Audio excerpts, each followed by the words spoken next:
A new head coach at the helm for the first time in 13 years. The nation's most efficient passer returns to the offense, but in a different role. And the 2014 Illinois High School Football Player of the Year makes his debut. I'm Kevin Jackman. All that and more on the Red Zone.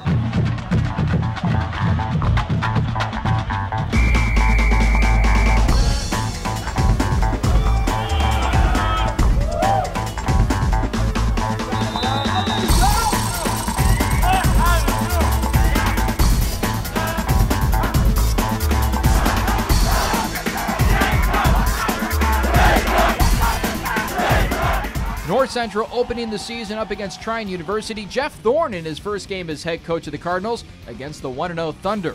Early on, Trine quarterback Taylor Masowitz missing high. Cardinal defense forcing a 3-and-out on the first series. O'Shane Brown was NCC's top rusher a year ago, mixing in some instant offense on the offense's first series, hitting a wall before twirling around and finding 15 yards on the ground. We'll see Brown again a few times before this highlight reel is over. 2014 Illinois High School Football Player of the Year Justin Hunterford getting his first collegiate snap, hooking up with Austin Brunig on the sideline. The freshman Hunterford getting some reps on the very first drive. Cardinals on the goal line on third down, and neither Brown nor senior Matt Randolph can pound it across, leaving the Thunder to take over on downs inside the 5, and they are fired up. Trine pinned deep, but Masowitz scrambles and finds Andrew Bonifilio down the sideline for a big pickup, but Trine's drive would stall yet again. Brown back to work for the Cardinals, bursting through the middle for a big gain before Hunterford finds quarterback turned receiver Dylan Warden on the sideline. Warden on the offseason transition. Kind of worked at receiver because I had my shoulder injury, so I wasn't throwing too much, so I actually got to work with Justin all summer and Brett, our other quarterback, so I felt a little comfortable at it. Third possession now. Cardinal defense still very active, shutting down the Thunder to force a punt. Tyler Oakley back to receive, but he would never see the ball. Block punt into the end zone. Matt Randolph scoops it up and scores the first touchdown of the season. A block punt for Matt Randolph, and a touchdown recovery as well to boot. Moments later, the freshman with his first touchdown toss. Throws over the middle, wide open, Nolan Brannick down the seam, touchdown, North Central. Beautiful play design for the Cardinals. Nolan Brannick was left wide open. The guy that I was keying on just took off to the sideline, so I was so surprised by it that I just put it out there, and honestly thought that I overthrew him at the start. I released it, and I was like, just please catch up to this. Trine needing to play catch-up, minus their starting quarterback as Masowitz left the game with a leg injury. The backup, Evan Weiss, getting the Thunder rolling with the plunge off the left side. 13-7 Cardinals in the second quarter. Ensuing kickoff, Oakley back to receive again. This time he does haul it in and goes to work all the way down to the 43. From there, Andrew Sled totes the ball, nearly backing up in reverse on his way to a massive gain inside Thunder territory. Sled picking up 86 on the ground in the game. Positioned on the 10, Hunterford yet again. 2nd and 10 from the 10. Hunterford goes to the near side and finds Cool diving for the pylon, and touchdown, North Central. Play action there, able to hit him right in stride. He was able to bubble around and get to the pylon. Now up by a 20-7 score, the speedster Brown caps off a gigantic day. Brown, big hole, right side, burst past everybody, into the open field, tripped up from behind, still going, touchdown, O'Shane Brown! Offensive line, man, that's my guys. They always treat me well, whether it's in practice, whether it's in the scrimmage, whether it's in the game.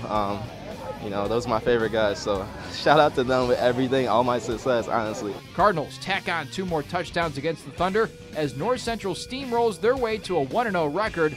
Next up, a huge matchup with 22nd ranked University of Wisconsin-Platteville. Welcome inside the Red Zone on NCTV 17. We kick off the 2015 season of the Red Zone following a 41-7 win over Trine University. Joining me now on the set is head coach of the Cardinals, Jeff Thorne. Jeff, how much is it a relief for you to get a win in your head coaching debut here at the Cardinal program? It's definitely a relief. It was nice to get that first game under our belt. But, you know, the continuity that we have in the program, all of our coaches are back. It's been a seamless transition. So it didn't feel as different as people might think. You know, my dad was still right there on the sideline. The biggest difference for me was I was not in the box. I was down on the field for the first time in the last few years. The anticipation was probably building, because you knew that this moment was coming for a long while. Did you get any nerves before the game, thinking that this is my tenure here at North Central? Honestly, I didn't have a crazy amount of butterflies or anything like that. It really seemed like business as usual. So now the running back situation, because they scampered for a tremendous amount of yardage in this game, 189 yards, I believe the final figure was, kind of spurred the offense. Yeah. O'Shane led the charge with 128. You had Austin Brunig in there as well, and Andrew Sled. What can you say about those three running backs? I think it was actually 289. So it was a big number. We were just shy of 300 yards rushing. O'Shane was outstanding, as he has been really since he took over that role in the Wheaton game last year when Ryan Kent went down.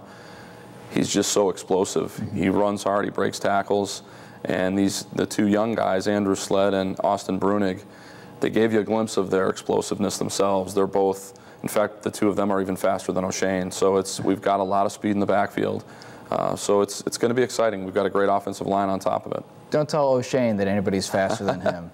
The receivers, I mean, those guys are big targets. You look at Nolan Brannick and Ryan Kuhl. Those two guys have some decent wingspans, and Justin Hunterford hit them, especially that big play to Brannick. Yep. Yeah, that was a great play. It was something that we had talked about during the week and really kind of mentioned. We were really expecting the ball to go out to the running back in the flats, and Justin made a great read and saw Nolan run by the safety who was coming down for the running back. It's a great adjustment and great play on the fly. Defensively, you guys got after it, and one name that seemed to keep popping up throughout the course of the game with big hits, Kevin Schroeder, laid down the law in the middle of the field. What did you guys see on tape?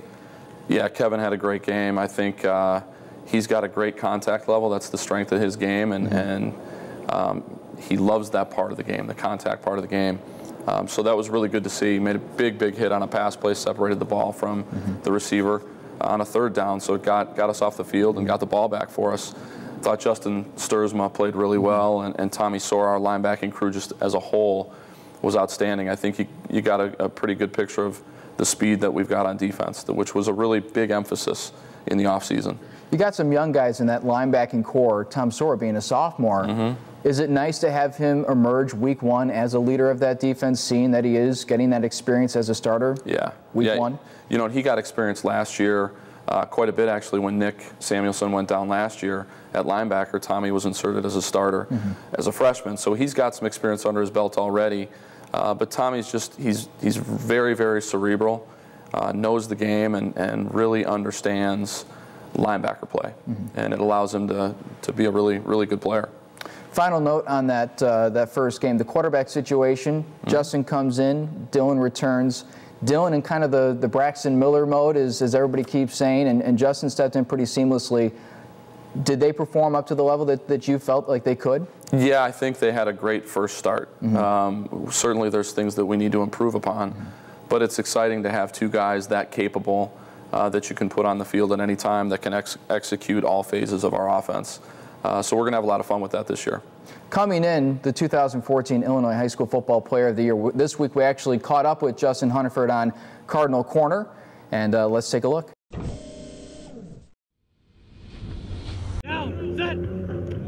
40 touchdowns, 74.5% completion percentage, only 3 interceptions, yet no offers from Division I schools. Why? Because standing at just 5'10", North Central's freshman quarterback Justin Hunterford was simply seen as too short. Now a Cardinal, and with a full game under his belt, Hunterford is displaying the sort of physical skill and mental acuity to succeed at the collegiate level. And touchdown, North Central. I thought I played well. A few things I have to work on as far as little footwork things, and making sure my reads are still quicker. So I got a long way to go. I mean, I'm not satisfied with the way I've been doing things. I mean, there's always ways to get better. There's always the ability to get better, so that's what I'm looking to do each and every week. Getting better was exactly what he did in high school, raising his game from merely just another varsity quarterback to posting video game-like numbers his senior season, which may have led some players to be discouraged by a lack of Division I or II offers, but not Hunterford.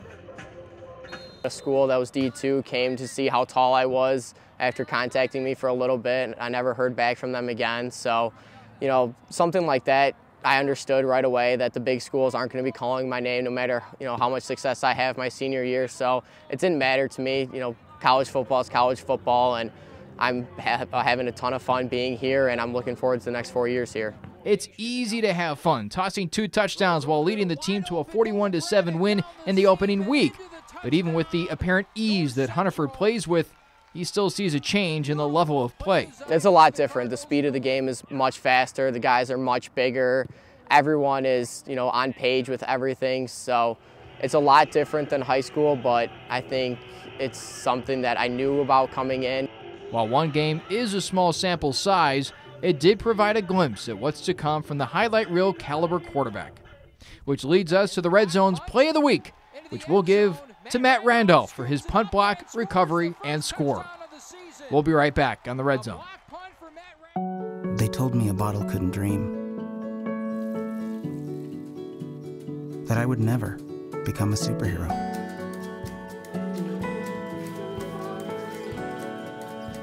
But I learned how to fly, just to come back in a new disguise and be the hero that I've always wanted to be.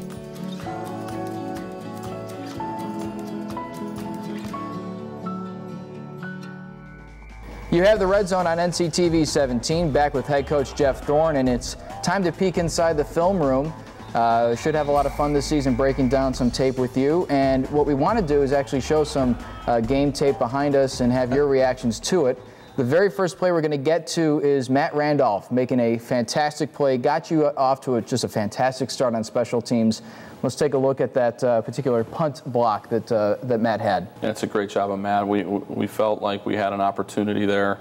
This is the first time Matt's played on special teams, and he's going to make big plays for us all season long. But the significance of that, we had just failed to get in the end zone from inside the 1 on 3 straight attempts. So, when you have the defense take the field in a sudden change kind of scenario like that and slam the door and then you block a punt, huge momentum change, and that really set the tone for the game. A lot of pressure that you guys applied to the quarterback. You only landed 1 sack. We're going to show that right now as Jack McCoy didn't start but made an impact right here in the backfield. Actually had another tackle for a loss as well. It's just a great job of Jack continuing to play football. Got up the field, and the quarterback steps up and he keeps playing ball and is able to find himself a sack. Let's go to the first touchdown offensively of the game. Justin Hunterford gets his first collegiate touchdown pass. This one, a 40-yard strike to his tight end, Nolan Brannon. Yeah, so you can see the safety break hard. The linebacker and the safety both broke hard on the flat breaking route by a running back, and Justin just has the presence to know where each one of his receivers are going and throws the ball out there. I know he had mentioned he was scared to death he overthrew him, but Nolan's a pretty good athlete at tight end there. He's another guy that, for his position, is fast, and he was able to close out to that ball. So it was a great first touchdown pass.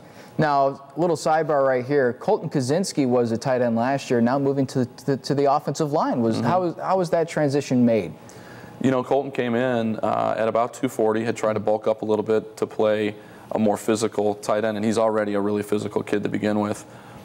And we had a need at right tackle, and in our offense, we use so many different personnel packages. As a tight end / H-back, we'd have to take Colton off the field quite a bit. And he came in and said, Coach, I know we have a need at right tackle, and if you think I can do that, I'd be more than happy to make the switch, because then you wouldn't be able to take me off the field. So we thought, hey, you know what, he's got a point.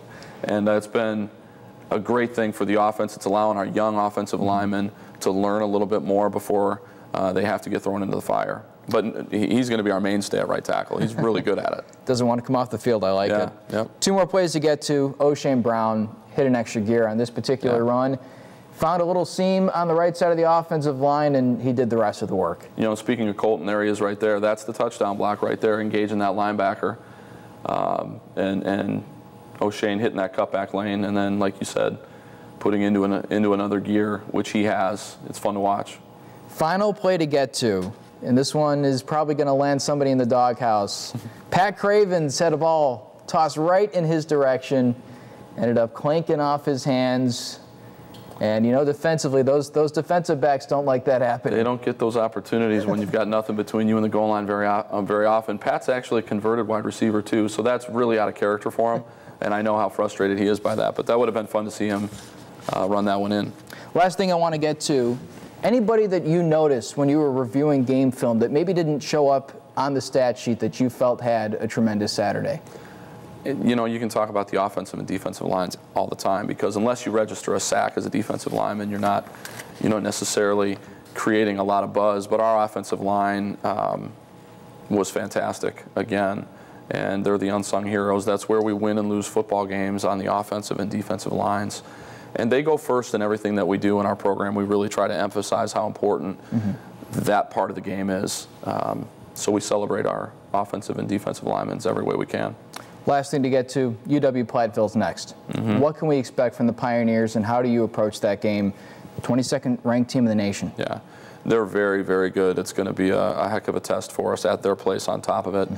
They're big, they run well, they're athletic. So just about everything that a coach would have to fear, we have to fear this week. But we're excited about the opportunity, and we're going to go out there and give it our best shot. Thank you for your time. We appreciate it. We'll see you every week. Sounds good. Thank you. Next up, we'll sit down with some standouts from week 1 on the field. Don't go anywhere. We'll be right back on the Red Zone.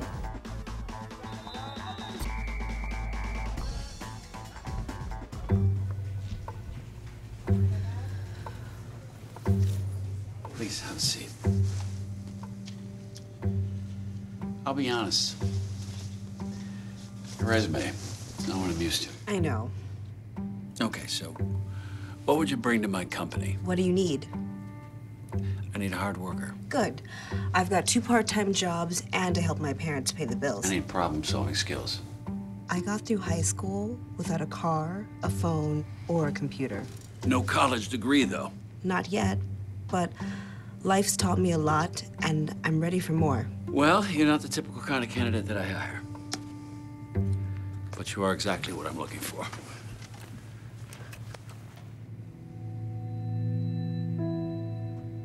Your company could be missing out on the candidates it needs most. Learn how to find, cultivate, and train a great pool of untapped talent at gradsoflife.org. Our next guests were vital cogs in the Cardinals' 41-7 win in week 1. Quarterback and receiver Dylan Warden, who did a little of everything in that first week, and defensive back Richie Zirngibl, who collected a pair of tackles and led the secondary that only allowed 6 yards per pass attempt. Welcome, guys. We'll start with Dylan. You were the Swiss Army knife of the offense. You caught a couple balls. You ran a bunch of times. Is that a role that you really like to be in? You're heavily involved in that offense. Yeah, that's a role I'm going to have to play this year. I think it gives me a chance to use my legs a lot. That's a lot of what I've done my whole life. Throughout my high school career, I was a really running quarterback, a dual threat. I was never really a pocket passer. So coming into this season with Justin coming in, a really great quarterback, a lot of what his skills are at are those small, short passes, and then obviously throwing it deep. So putting me out a receiver was one of the things we looked at in the offseason, and throughout Saturday's game, I thought it worked well. We knew you could pass. We knew you could run. We were surprised that you had the nice refined routes in the receiving game, but blocking-wise, that was a complete surprise. First run of the game, O'Shea Brown turns a corner, comes out of a scrum near the line of scrimmage, and there you are on the weak side of the offense, and you throw a massive block to spur him for 15. What were you thinking at that time when you're going up against a D lineman of all people? Yeah, Coach Jeff always emphasizes to carry out our fakes, so here I was carrying out my fake to the left, and O'Shea happened to cut it back. So I remember last year, there was a game where I was in the same situation, and I actually dodged the kid. I stepped out of the way, and Coach got angry at me with that. So I was thinking back to that. Kid's coming full speed right at me. I was like, well, I might as well just lay a block, do whatever I can to get in his way. And it just so happened he ran me over. But I got in his way, and O'Shea got around me, so I think it worked out. You slowed him down enough, and O'Shea turned the corner. Let's turn the attention to Rich. The secondary was fantastic in that first game. You had to face 3 different quarterbacks over the course of the contest, so they all brought different skill sets. How do you assess the back end of the defense? I think we did a pretty good job communicating. Coaches emphasized a lot this week was communication, just because Trine did so many different things. And with their quarterback situation, it kind of changed in the middle of the game. Unfortunately, he got injured. Prayers out to him. But I think our biggest thing was early in the week we kind of struggled with communication, and then we fixed it coming around on Wednesday and Thursday, and then it really showed up pretty well on Saturday. Kevin Nalewski gets a pick. That was a big play in the game. One guy that did not, Pat Cravens. I asked Coach Thorne about that. How much flack did you give him after that? We all messed around with him a lot, even probably till up about Sunday evening. Pat was pretty upset with himself, but now that it's all said and done, we laughed it off a little bit. But he's got some great speed, so I think he probably would have scored there. So I think that's what's really getting at him the most. He's got the receiver hands. He's got to make that grab. Yeah. So Dylan, Justin Hunterford comes in, and he's the 2014 High School Football Player of the Year. Expectations are high. Comes in, tosses 2 touchdown passes. You're kind of his mentor on the offensive side of the ball. How would you kind of evaluate that first game for Justin? Going back to the offseason with Justin, I spent a lot of time with him this summer working out and throwing. And the initiative he took to learn the entire offense just kind of baffles me. He knows things that I'm still learning.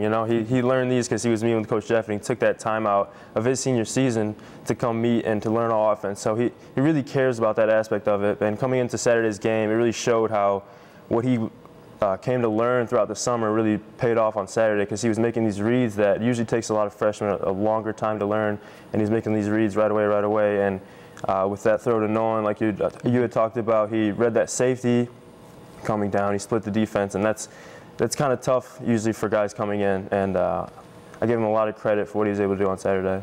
The offensive line also was a big part of that as well. They gave him time. You have 2 captains on that starting 5.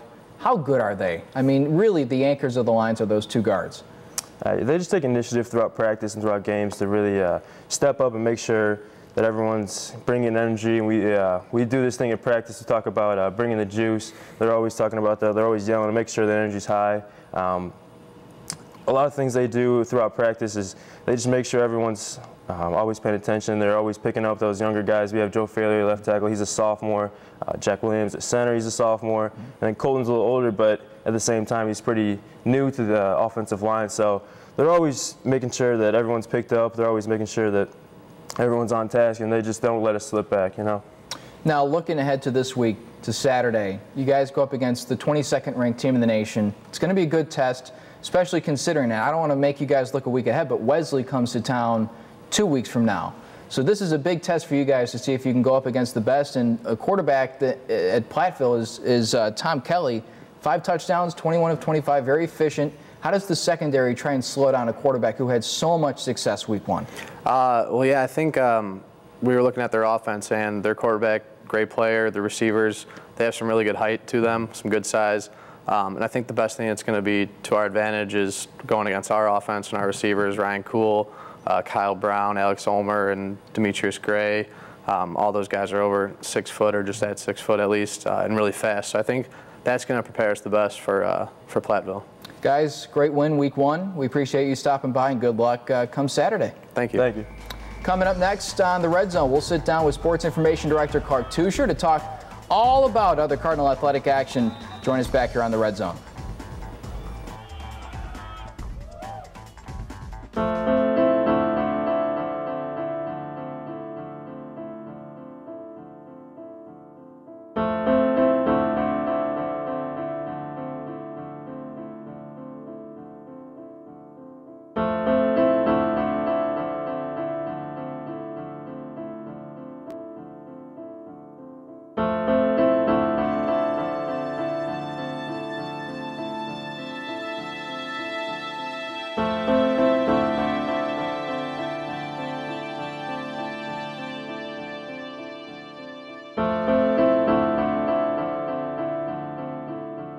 Behind the wheel, there is no such thing as a small distraction. A public service reminder from the American Academy of Orthopedic Surgeons, who would rather help keep your bones strong than put them back together. Speak out against distracted driving at decidetodrive.org. Welcome back to the Red Zone. Time to introduce our next guest. He's North Central Sports Information Director and the expert on all things past, present, maybe even future Cardinal Athletics. Clark Teuscher, welcome to the program. Let's jump right into it. The fall season is off and running, and quite literally for the men's cross country team. They were, they've had a couple meets already. They return a guy in Aaron Sabat who performed really well last year. They lose Travis Morrison. How does that team shape up for the 2015 season? Well, I think we're still waiting to see how that's gonna pan out. There's a lot of young guys, trying to get positions. There's a lot of additional positions within that varsity 7 to replace. So they've got they're probably going to need every bit of the 10 weeks that they have before the national championships to get that done. And I think Alcarius is looking forward to the challenge of that. I think he likes the team dynamic as it stands right now, and he thinks it's the kind of environment that people can succeed in. So I think we're still, I don't know if any of us know which 7 will be on the starting line for the national championships, but it should be a very talented and seasoned group by that point. Alcarius, 50th season. How special is that?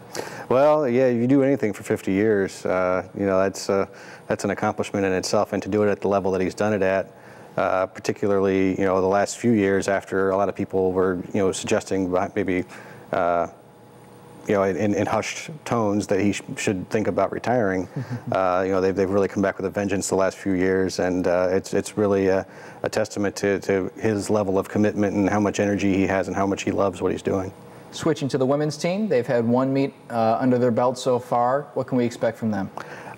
They actually have a really veteran group coming back. They didn't run everybody in the first meet this past weekend, but they'll kind of ease everybody in as they see fit. I think it's a very different look than the men's program, in that they returned just about everything that they had, and they're trying to make a back-to-back trip to nationals for the first time in the program's history. Now let's get to women's soccer. They're off to a phenomenal start. They dropped their opening match, but they've been on a tear since. They've won some thrilling games. They look like they're a pretty formidable group this year. Very much improved on defense. They've gone about 2.5 games without giving up a goal. That's really kind of been the base on which they've built everything. They're communicating very well across the back four. They got a goalkeeper in Nikki Seaton, who was an all-conference selection last year as a sophomore. And when you have that as a base, you don't have to score 4, 5, 6 goals a game to win. It creates a lot larger margin for error there, and has borne out in the results as well. Now, the men's soccer team got off to a good start, a win in their opening game. They've hit a rough stretch as of late, but moving ahead, this is another veteran-laden team that looks to probably improve as the season progresses. Well, this is what can happen when you schedule, a lot of tough opponents early in the season. Yeah, they've gotten been on the wrong end of a few of those in a row now, and the good thing about it is they've got a few games left to kind of right the ship and get ready for conference play, which will be, they'll be gunning for one of the top 4 spots for the first time since the institution of the conference tournament. Now, as far as volleyball is concerned, the women's team got off to a 7-0 start, scorching hot. They dropped 2 games, but they've won their last 2. This season looks like it's going to be very good around the nets for the Cardinals. They were very excited about the group they had coming in. They didn't lose too much off of last year's team. Kind of that core group was still back, and then they had a couple of additional newcomers that were going to be able to contribute right away. And they've played well collectively as a group early in the season. They had it wasn't the most competitive schedule the first few matches. But they've got a chance to kind of get into a rhythm and figure out what everybody's roles are, and should be able to build from there. I think through the first 7 games, they only dropped 3 individual games over the course of those first 7 matches, which is just phenomenal. Let's hit the links last and go to the women's golf team, which, again, they're off to a really good start. They lost the #1 golfer from last year, but the rest of the varsity squad returned. Some people that are really looking to make a name for themselves as upperclassmen. They've still trying to find a measure of consistency right now, but have shown themselves, really be capable of some real quality play. Last but certainly not least is the men's golf team. Eric Gruber had a fantastic weekend leading the Cardinals, and it seems like they may be turning the corner and kind of on a roll in 2015. Yeah, they have a new head coach in Steve Sellers, and he's brought a lot of interesting tweaks and different information for these guys to take into their play, and that's the kind of group that really, it's very balanced. It's the kind of group where they could have a different #1 golfer every single week, and so as they find out who the most consistent performers are going to be, and being able to set that lineup with a little more confidence, I think the scores will continue to come down. Well, thanks for joining us. We'll sit down every week and get a nice recap of all the sports from you. Thanks for stopping by. Sounds good to me. Well, that's all the time we have here on the Red Zone. Thank you for stopping by. I'd like to thank my guests, Coach Jeff Thorne, Dylan Warden, Rich Zirngibl, and Clark Teuscher. The Cardinals make a stop in Platteville on Saturday. Be sure to visit our webpage at nctv17.com after the game for highlights. For all of us here at NCTV 17, I'm Kevin Jackman saying so long. We'll see you next week on the Red Zone.